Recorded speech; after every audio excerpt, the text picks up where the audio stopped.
so I have to tiptoe.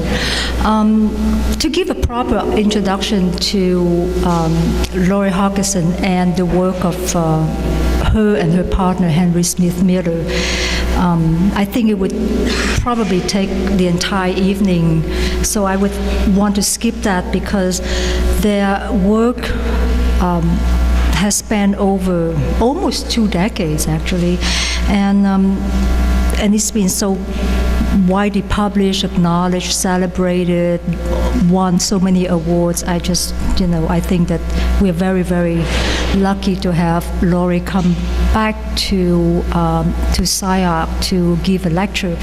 I've asked Laurie if she could come teach a studio this spring, and she is unfortunately declined, so the best that we could have is to bring Laurie back for a lecture. The relationship that we have with both Laurie Hawkinson and Henry Smith Miller went all the way back to when SCI-Arc was in Santa Monica, and we have invited a lot of colleagues to come teach at SCI-Arc. And so we often bump into each other when my office was across the street. And probably I ran into Henry much more often, and we always commiserate between, the work that we didn't have or the bad coffee that we couldn't get that we have at this Korean coffee shop. But later on, we kind of, lost track of each other with occasional visit here and there. But strangely enough, we often end up kind of competing for the same project. And that's when we bump into each other again. We're either on a short list for competition or we're going after the same project.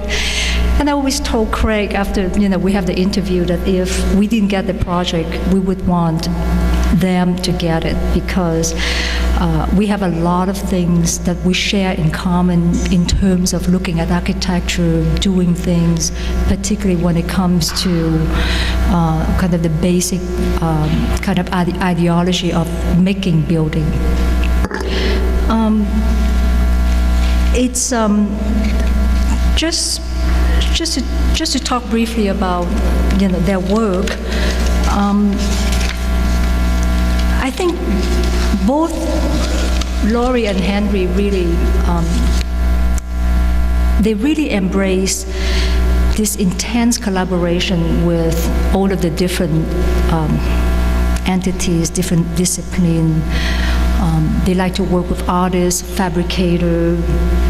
They really collaborate with the engineer. They listen to the client, and I think this open dialogue really speaks for a certain assurance that their work would be strong enough to withstand all of these confluent demands, exploration, investigation within the team. How many architects can work with Barbara Kruger, who not only has a formidable personality, but whose work is also extremely powerful, both in content and in scale. So I always, the other thing that I always thought about their work is that maybe because, I don't know if you know that their office is on Canal Street in New York, and it's a street that I love to visit every single time I go there, because it's full of, the store just oozes out with all of this electronic parts, hardware, cheap, Korean speakers, and I always often thought that it has something to do with influencing the way they look at materials. So that for them, the detail, no detail is small enough, no detail is insignificant enough. I mean, nothing is too small or too insignificant. If anything, it is an opportunity to redefine the traditional way of crafting a building, of extrapolating a meaningful translation of that craft. So they always capitalize on the basic architectural lexicon, whether it's materials, technique, structures, space, scale, program, site, all of that combined with a constant investigation for the ever-changing culture of architecture. I think that their work really embodies an appreciation for materiality, a sense of place, a sense of space, and of the human scale. With that, I want to welcome Laurie Hawkinson.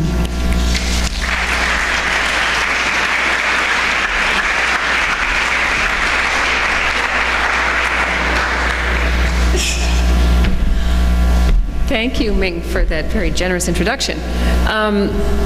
And it's great to be here, and it's great to see your building. It's really terrific. And SCI-Arc has a very big place in my heart, having, as Ming said, taught here, and we've had several people from SCI-Arc work in our office who are very important, so it's been a great friend to us.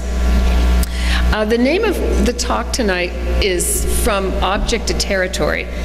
And it's not object and territories, but from object to territory. And I wanted you to kind of think about that, or just kind of keep that thought maybe on the side while you're looking at the work. Think about that idea of from object to territory while I'm showing the work. And just wanted to say something about that briefly, in that objects are only possible because of the territories around them, and that they are not neutral, neither are neutral. It's a false opposition. Objects need territories, territories need objects. They're mutually dependent, and that's a kind of cryptic beginning, but I want to keep that kind of thought, as I said, on the side. And just to say something about our office, as Ming said, we're on Canal Street. I've practiced with Henry Smith Miller. There are a number of people in our office who are very important to the work, that have worked with us for a long time, and this work is really a result of a number of people working together for a while. This image, which I should have had on there when I was talking about From Object to Territory, which is a Gursky image, but really I think kind of exemplifies this notion of both at the same time, or from one to the other, not in an oppositional condition. I want to present 4 projects that are all public projects. They are a project for a museum, for the Corning Museum of Glass, a Pier building in Lower Manhattan, New York Public Library project, and a Museum of Women. And to begin with, we have in our office right now, this is a little animation, which is a sketch, really. It's, I'm showing something that's not even really designed yet. We're doing a project for a border crossing, an international crossing at Canada, at Champlain. And this is a sketch we made to kind of think about that condition, which is, we realize the border, which of course is a threshold, a line that we come across, is actually, the border is 90 degrees to that, and that's what this little animation is about. Let me run it back again. That it's a line that thickens, that opens up, and then these programs, which are at the moment just placeholders along that line, but that you begin to kind of come into contact with as this space opens up and thickens, and these strands begin to get kind of bundled as you move towards that perpendicular line of the actual inscription of the border, and then you move across. So the first project for Corning, it's a very, for us it was a big leap. It was a big project for us, and it was very important, and it had an effect on other things we were doing at the time, and it took an incredible amount of energy from our office for 5 years. It was a phased project, but it's really, it's the Corning Museum of Glass. There's a center there in which the subject matter is glass. And so when we were confronted with this project, and it's a renovation that existed over a number of buildings over time, but this subject of glass was something we tried to really tune our antenna to very sharply. And I wanted to talk just specifically about one part of the project, which is the foyer piece, I'll call it. It's the visitor center. It's the frontispiece for the whole center. And the first time I went up there, I realized that when I first visited the site, I realized that, and it's in upstate New York, kind of the middle of nowhere. You drive on five hours, well, we flew, but you can drive 5 hours upstate New York, and you kind of turn off the highway, and there's a whole city called Corning, a town, and the glass center is a kind of part of a complex there with the headquarters. I realized I was looking for glass. I was scanning this horizon to look for glass. I wanted to somehow have that be validated for me when I arrived there. So this subject matter, and here you're seeing glass, which is obviously transparent, reflective in its kind of condition as we know it. It's a subject matter which has the qualities or characteristics of invisibility and at other times reflectivity. This is that front piece that I'm referring to right down here. I have a pointer, but anyway, it's this lower piece. The upper piece is a Wallace Harrison 1957 building, Gunnar Burkhart's, the original glass museum. But we got very interested in the materiality of glass and of thinking of glass in terms of its kind of tolerances and of exposing it. So we thought instead of confronting it as we typically do in a window or a curtain wall where you walk through it, what if we presented it on edge so that you first were confronted with its materiality and that we could perhaps extenuate that surface of the material. This is an image showing, obviously, people leaning. If we took glass off of the 90 degrees, off of gravity and off of the kind of stabilized gravity and could kind of lean it or have it feel as if it's leaning or righting itself, we were interested in creating this kind of tension at this moment of the threshold, this kind of extenuated threshold building, which is the visitor center, that front piece. This is a model we built in our office. It wasn't this big, but I'd love to see it this big. The actual size of this would be like twice this big, but no, it's probably 3 times this big. But it was a fairly large model we built to study the condition of this kind of falling or righting itself of glass. We also worked very carefully, and we were studying here, to separate the structure, which holds up the roof, from the condition of the glass, from what's holding up the glass. So we're using a kind of system, obviously, that separates that curtain wall, a kind of spider fitting away from the glass with a mullionless glass. So here's that situation plan in the model. I have to walk over here. These two corridors that you enter into, so you're entering the building this way. You're not entering it this way at all. You would rarely see it that way. Here's a view of it from the interior. So also this condition of the separation of the structure from the glass was repeated in a way so that at times you had structure glass, at other times you had glass, and then structure. So there was a kind of unexpectedness about whether you were inside or outside. And this ambiguous condition of this extenuated threshold was the whole investigation of the initial part of this building. We were obviously multiplying the surfaces to kind of reinforce that. And we took that to other places. This is a detail of a handrail in which there's a transition, so you get a kind of shifting, that same shifting occurring. This piece of glass is the kind of requirement of 42 inches. It gets separated from the rail itself, which is the more comfortable dimension for your hand to sit on. And then there's a shifting that occurs where something happens in plan. This is the front, which you rarely see. There are 2 different curtain walls. One is structural glazing, and the other is the suspended glazing, which is on the right. So you have these 2 different ones that are kind of adjacent to each other. The grass here, which looks like hair transplants in this early, it wasn't quite finished yet. You'll see it in another state later, but there's a notion about the landscape that I want to talk about. So here you see these two conditions together. A number of these photographs were taken by Judith Turner, who we had collaborated with on a book, Between Spaces, and she rephotographed several of our projects, but I very much like the way that she represents the project as a series of fragments, because that's really how you perceive it. You never perceive it as an entire object. You perceive it as a series of moments that are cut. These are those two elevations again.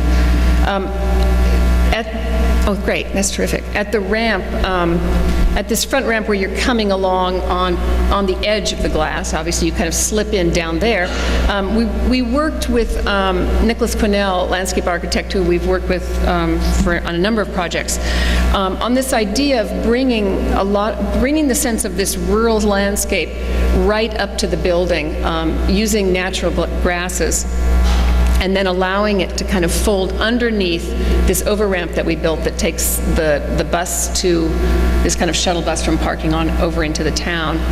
This is what the building looked like initially in '57 with these great cars, but it's a kind of Miesian box and typically sat on this mowed lawn, so you have this really precise object sitting on this kind of tabula rasa, and that's what we were kind of working with and working against, to bring these kind of rough edges right up to the building. And here you see it later on now with the grass has grown up, but they, throughout the year, and it's very gray there, you get this kind of golden grass that remains through the winter. Underneath this ramp is a kind of watery space that is a cafe, but allows the section of the building to kind of fold up and meet that landscape, or have a very smooth relationship between that landscape. And here are these grasses. They, at one point, the client actually had Nicholas go up there because they evidently started fertilizing these wild grasses, and so they're like really wild, which is great. I mean, it's really great, but they were feeling they were getting a little out of control, but for a corporate museum. But I want to talk for a minute about this piece, which is a theater, an orientation theater that sits inside the building at the front, that sits inside the visitor center, and that where we were able to achieve a kind of moment between a way in which the exhibition works and architecture. This is a model of that piece. So again, you're in this kind of territory between the object and that territory of the exterior. And this is the model, but there's a way you can walk around it. And this second curtain wall is as well canted. This is the structural glazing with the mullions on the interior with a very tight butt, but you still have this sense of the building kind of righting itself, or correcting itself. This is a view up that space, so you're looking at those mullions and the handrail, one of Judith's photographs. And the end of the theater here, where you get the reflection of the exterior, and you don't get to see in at all times. This is a model of that space. We had this idea basically from the movie Vertov's Man with a Movie Camera, where the film in which a kind of day and the kind of making of a film is presented at the same time in a day in the life of a kind of working Russia. In 1921, I think the film was made. But the point being, this notion of revealing where the audience is in its position in relationship to the screen was something that we were interested in working with in the position of this orientation theater. So the end of the theater is a butt glass that has a screen that fits very tightly. It's as if this whole wall were the screen, and then you go in, you walk around here that's closed, the door opens, you see this very short film about the whole kind of glass center, and at the end the screen goes up, and you get to, as if this wall's gone, and you look beyond, or you look to where you came from, back into the the main lobby of the building. So for us, it was a very interesting moment where this kind of sense of time and movement in the building came together with the architecture. This is that theater above and the information desk below. In Lower Manhattan, where we worked on a couple of projects, and the Museum of Women I'll also show you, and you can see this is an early photograph, an early drawing. This is Pier 11 right down here, which is essentially the extension of Wall Street.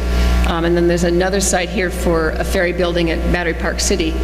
But a number of these ferry routes have been reactivated very recently, and actually New York now has surpassed, evidently, Seattle for the number of ferries on its waterfront.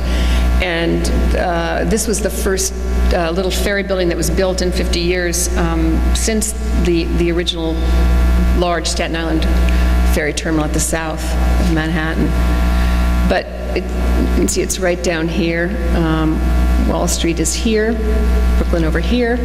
And this is a project where it has this very kind of, the client was both the Department of Transportation, Ports and Ferries, and the Economic Development Corporation, which builds projects for the kind of public projects for the city. And in this incredibly dense downtown environment where you have no open space, there's kind of no release from it except at its perimeter. And by the way, at the perimeter there's an elevated highway, which is FDR Drive, so it kind of blocks you from the edge even more. These piers are incredible, we felt incredible opportunities, and they are incredible opportunities for open space, just for release, for people to go out, have a sandwich, have their lunch, just hang out, or maybe some kind of more formalized events can also occur. So it was very important to us, and these are the barges that the ferries pull up to, and then one walks from a kind of gangplank onto the pier itself. We felt it was very important to leave as much of that pier open and clear as possible and kind of available for whatever might happen, really itinerant programs, just allowing it available for that. And images like this Gursky where things allowing for a kind of extemporaneous condition, or the aircraft thinking of it as a kind of aircraft carrier bed where anything might happen, or something could happen, or something very small might happen. But we clipped the building on the northern edge of the pier, very near its entry.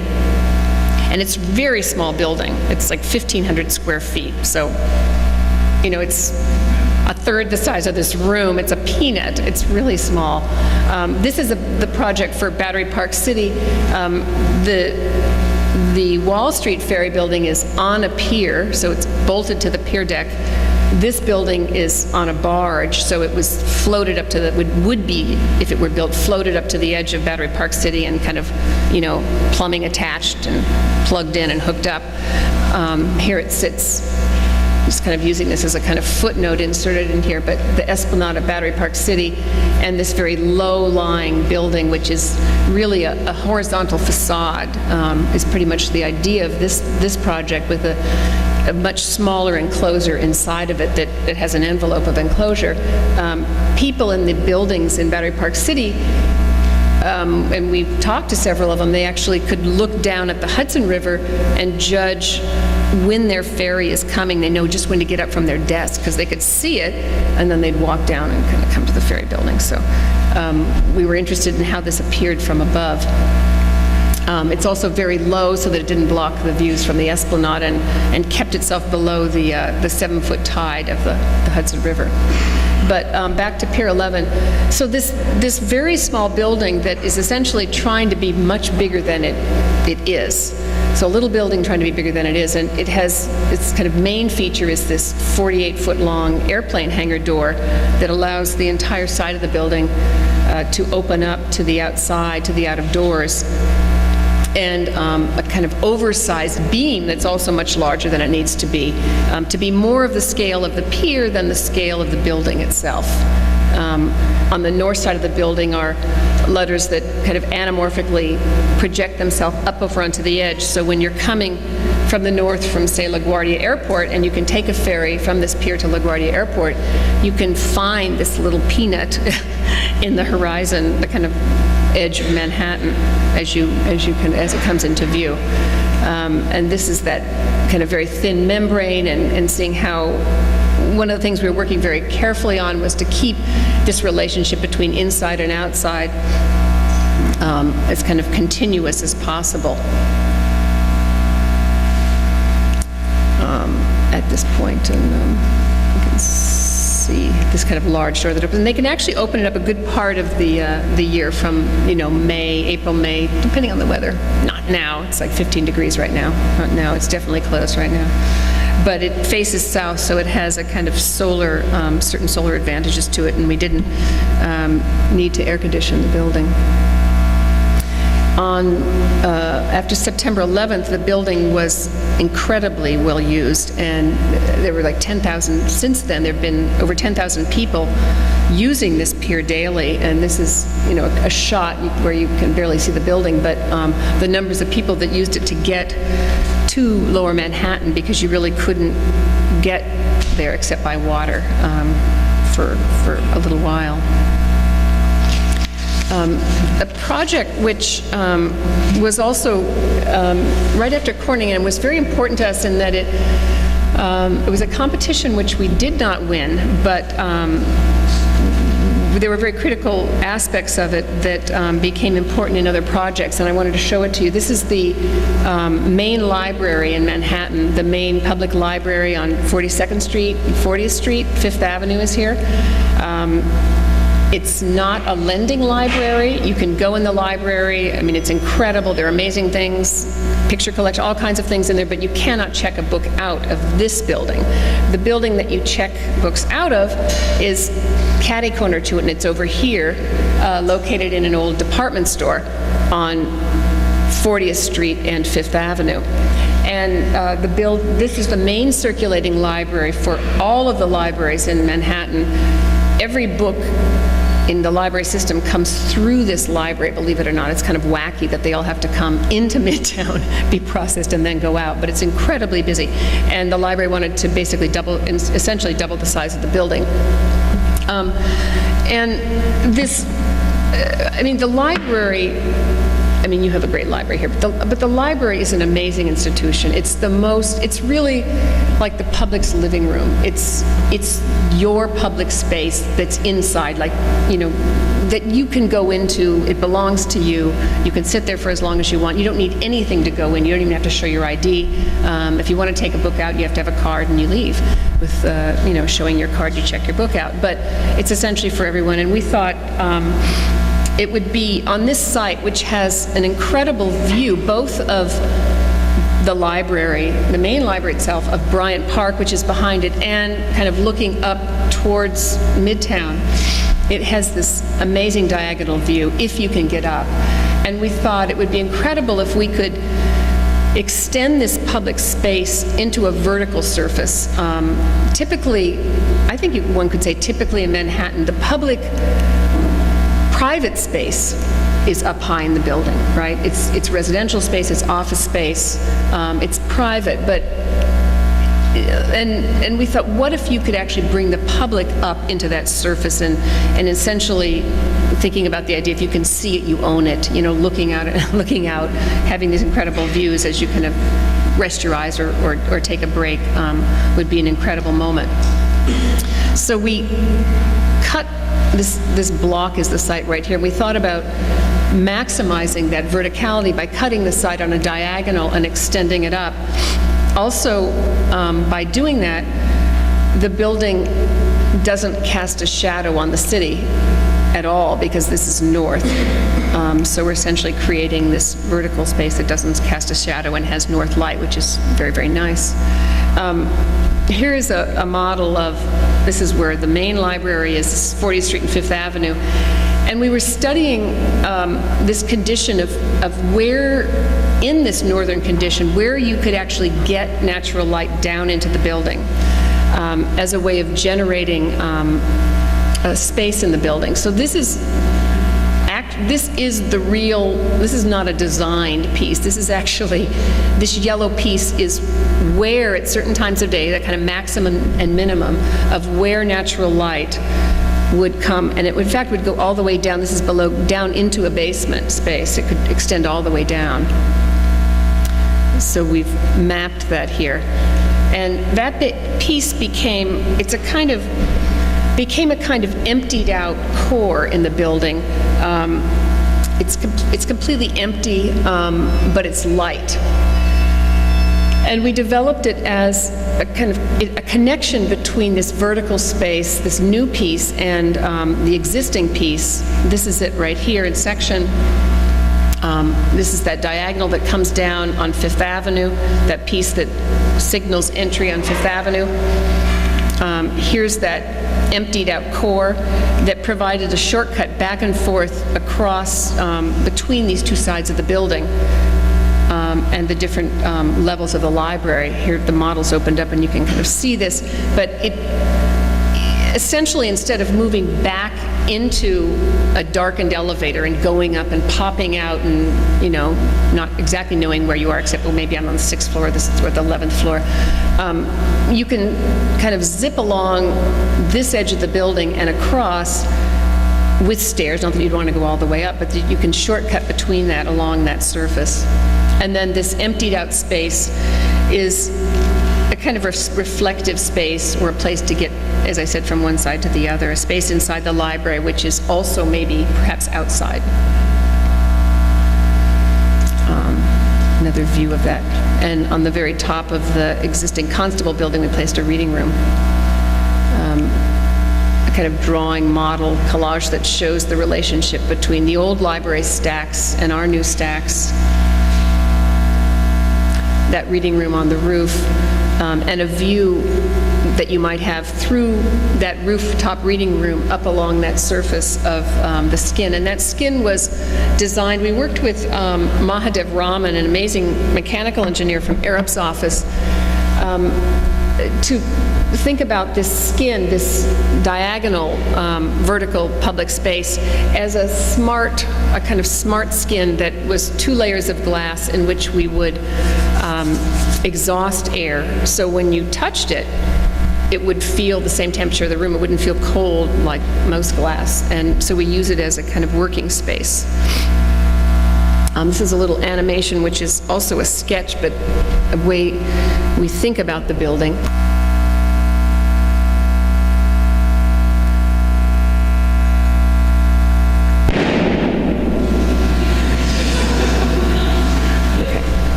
Do that again. Anyway, this is, it worked. So you're looking from one space into the other, seeing this as a wireframe, which is very much how we imagined the building, and then looking up along the skin. But it's just a kind of sketch drawing, an early sketch drawing of the idea for the project.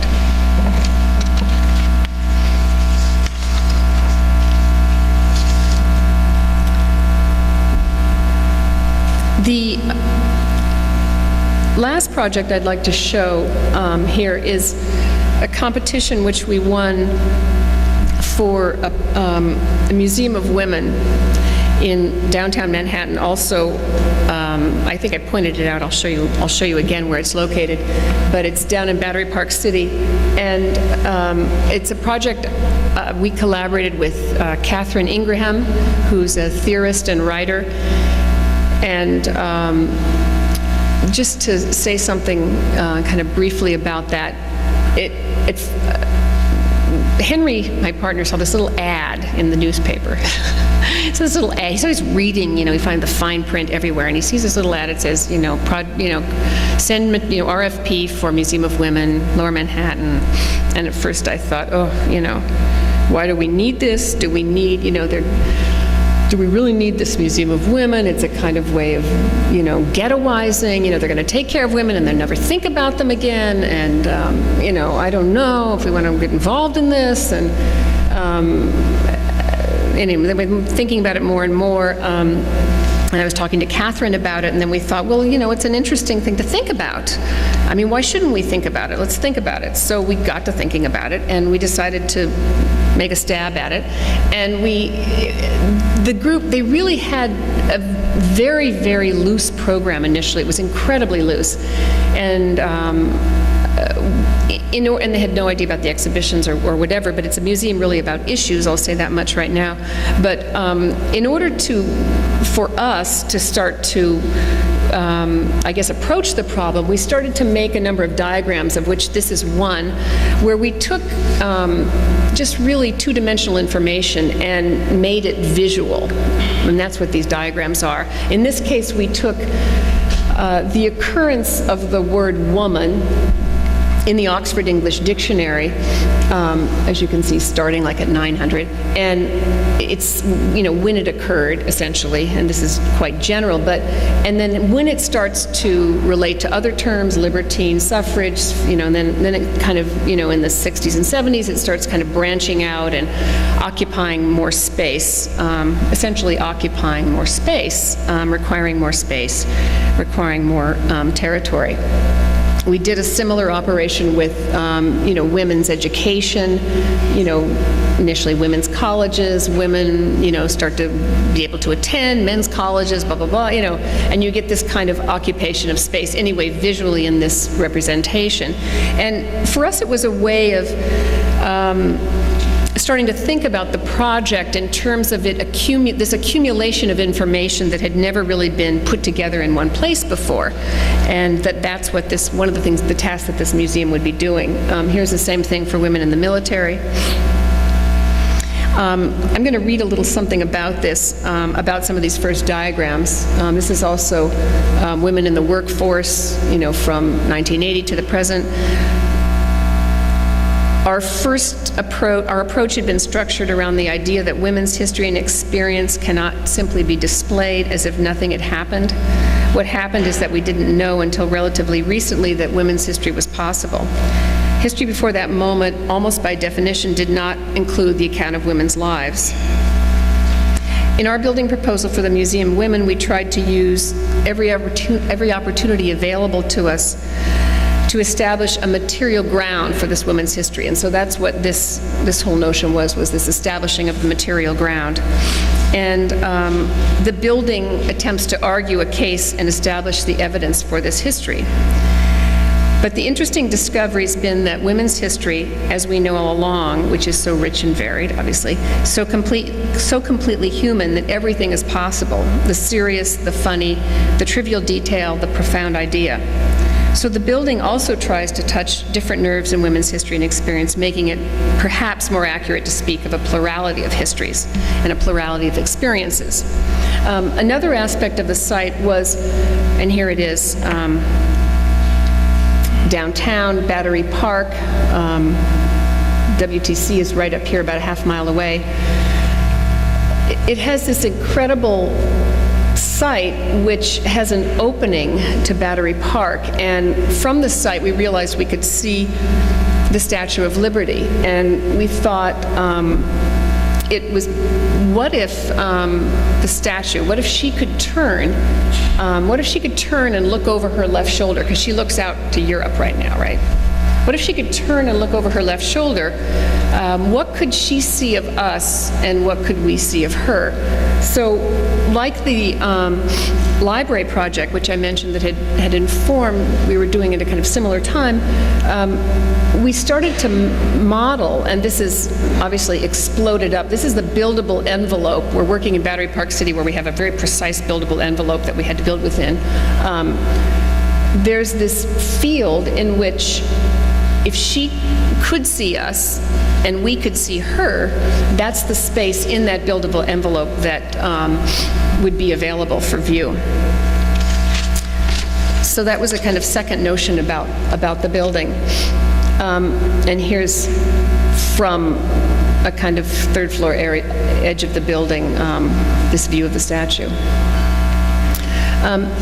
Initially, we were given, as I said, this very, very general program where you see museum, and admin or what have you, and then this orange band of archive, which, as I was talking about this material history, this material that was accumulating space became very important to us, and we kind of conceptually slapped it across all of that this kind of idea that it would be in everything. It would be in this leadership center, it would be in the museum, it would be in administration, it would be in the public spaces, it would always be present. It wouldn't just be, the archive wouldn't just be kind of behind some walls in a kind of humidified space.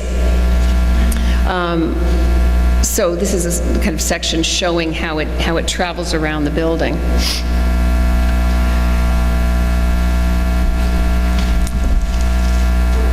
The archive was, let me go back one more about the archive. The archive, which also was meant to contain, or to kind of evidence itself in places like the garden, where there's an orchard here and there's a kind of scholar's garden, or I think we called it Garden of Quotations at one point. And some of the quotes, so we're trying to make up content for this museum because there really was no content at the time. So in trying to work on it, we were developing this content for ourselves. Some of the quotes we thought that you might have in here would be, for instance, "All seem the fool I'm not, Antony will be himself," that's Cleopatra. "This is what 50 looks like," Gloria Steinem. "Time stands still for the brief act of applying lipstick," Peg Brand and Beauty Matters. I mean, things like that. So kind of humorous, serious, that all of that might be kind of part of this space. And these models, which are these early models of studying a kind of reversal about inside to outside, that as you move from the outside, you might pass into another exterior, was a notion of we were working on in relationship to this skin of a doubling skin, in which there's a kind of malleable piece on the interior and a very rigid piece on the exterior.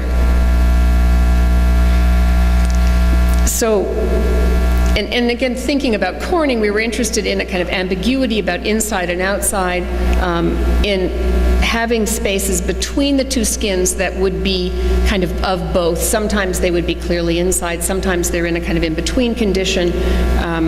And the exterior, the ground floor, had, if you remember the Pier, the ferry building, a kind of very clear relationship to the exterior, so that you kind of come down and you move down in a very smooth way to a public space where you start to ramp up around that kind of vessel piece, which is a kind of interior liner to the building, which could contain maybe areas where you might need higher levels of humidification. But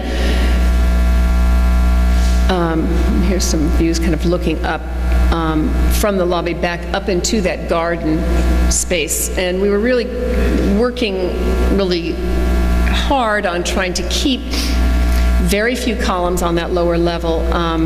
You don't see it in this model. This is a model from the back. There's a residential tower right next to it. A truss runs across here.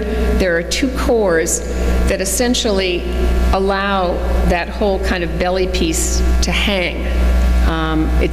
All of this is hung, and then there are sloping columns on, 4 sloping columns on the, just behind the skin on the, quite a ways behind the skin on the front facade.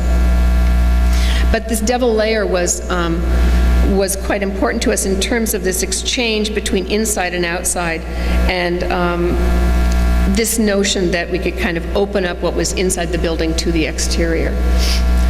Also, the model, which is, we're using plexiglass, obviously, kind of stand-up plexiglass, but we began to think, and we're very interested, and we won the competition, by the way, but Battery Park City has very, very rigid guidelines in terms of what you can build, and covenants. So all the buildings there have to be stone, they have to have a certain window to wall proportion, and that's why they all look so ugly, 30 to 50% between window and wall. So we thought, we were trying to work with ways in which we could kind of distort that or push it to an extreme within their regulations. And so we came up with this very small window that's a kind of perforation that saved us a certain amount of area, that then we could, create these expanses in other areas where we wanted to create that relationship, say, to the Statue of Liberty, to the exterior.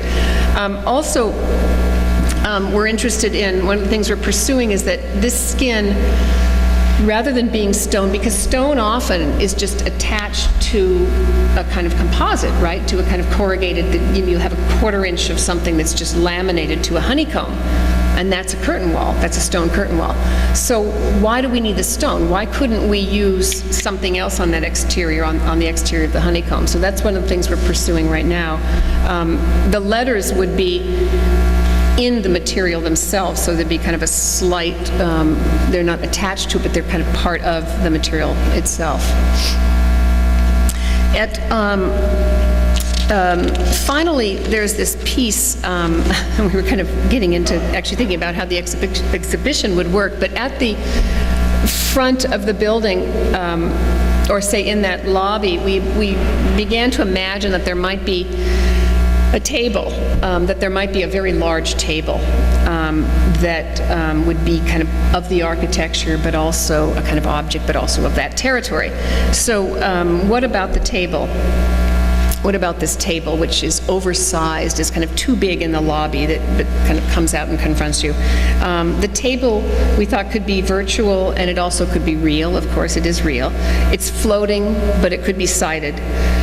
Everyone understands its symbolism because it's been in everyone's life in some way. It's the kitchen or the dining room table, but the scale is off. The table's too large, and this is just a kind of placeholder for this right now. I apologize. It's also a meeting table or a conference table or a banquet table. The table is archive, leadership center, and museum rolled into an ordinary object or fragment that's offered at the entrance to the museum for anyone to sit at, to look at, or comment on. Thank you.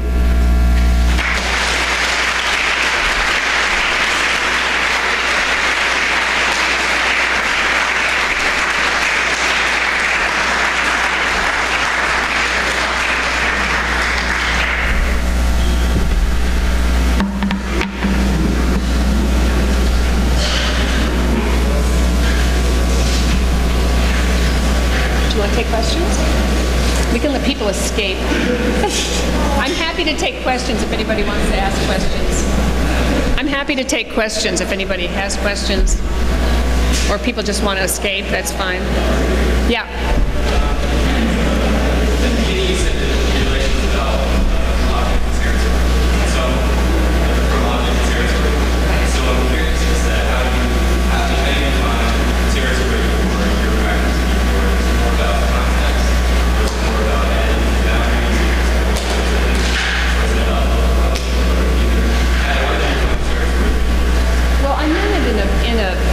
Kind of slippery way, just like, because I think buildings, I mean, I'm using that term because I think buildings are often misconstrued as objects, and I like to think of them as kind of from object to territory, and working both of those things together. So, I mean, for instance, if you take the World Trade Center, it's an object that can't exist without that field of infrastructure. I mean, it is not what it is without that field around it, without that very intense field of all the trains coming in, all that intense, connectivity that existed below it. So, or another example is the cell phone. Is another perfect example of it. This object, this kind of fetishized object that we have, that we have this kind of field of communication that exists within. So it's a kind of both and from one to the other condition that I think it's just a way of kind of positioning what I was talking about, or positioning a way of thinking both of objects and of territories, really, or of landscapes and of objects. So even when one's making an object, you're always within the field. You're always within that kind of field of operation, whether it's a specific site or it's a kind of particular program. Right? So it never exists without the other, in a sense, but not necessarily but not in opposition. And they're not